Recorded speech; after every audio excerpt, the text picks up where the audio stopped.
The 15-Minute City is a 2024 work of social theory by the French-Colombian author Carlos Moreno.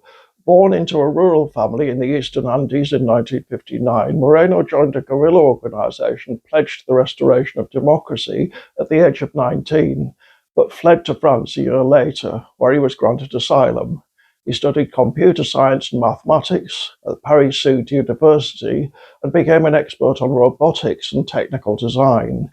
In 2010, he turned his attention to urban planning. He currently works as a professor at the Sorbonne.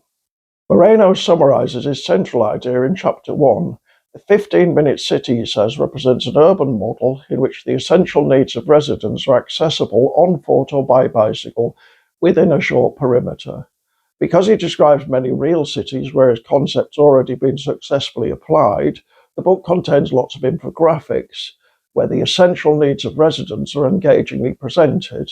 They typically include food outlets, workplaces, gyms, shops, medical centres, social hubs, and public transport stops. Quite a nice idea, one might think, commonsensical even. In many ways, it complements Edward Glaeser's 2011 Triumph of the City, which I've discussed in another video. So why on earth has Carlos Moreno been on the receiving end of death threats?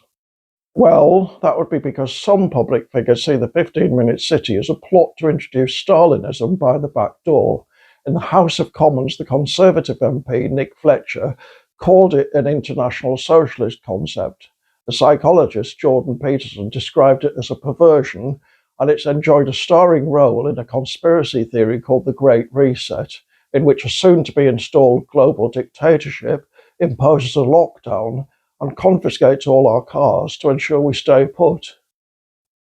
Make of all that what you will. Moving on, it's Moreno's firm conviction that urban design took a serious wrong turn with the birth of modernism in the early decades of the 20th century.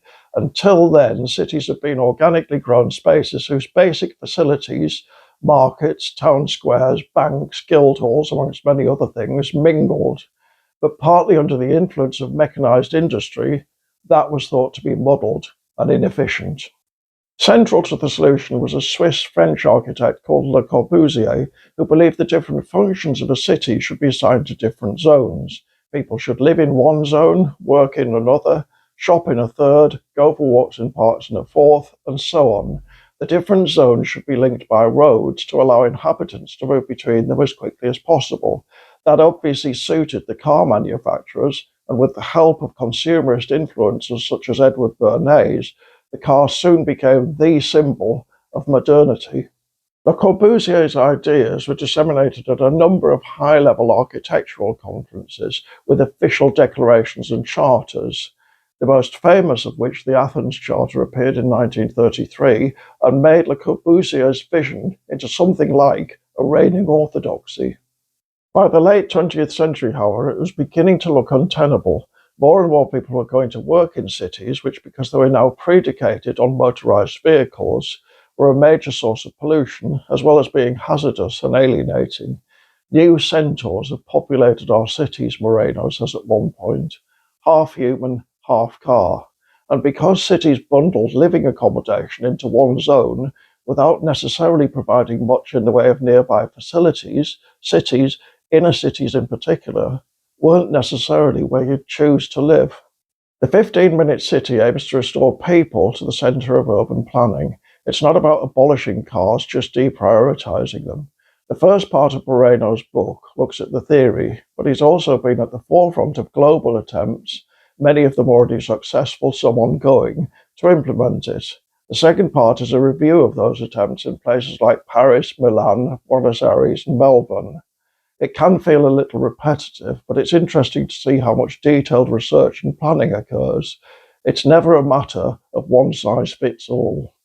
This is an exciting book, but it doesn't contain much in the way of critical reflection. Local shops tend to be more pricey than big supermarkets, so some people will always prefer travelling to the latter. And we're coming to rely on next and sometimes even same-day delivery of online goods more nowadays. How will that chime with restrictions on roads? In any case, those are minor quibbles. The good thing about the 15-minute city is it's not an all or nothing. It can be partially installed. which incidentally can't really be said of Stalinism. For those interested in finding out more, there's a very good 8-minute video at TED.com where Carlos Moreno explains the 15-minute city in his own words. Bye for now.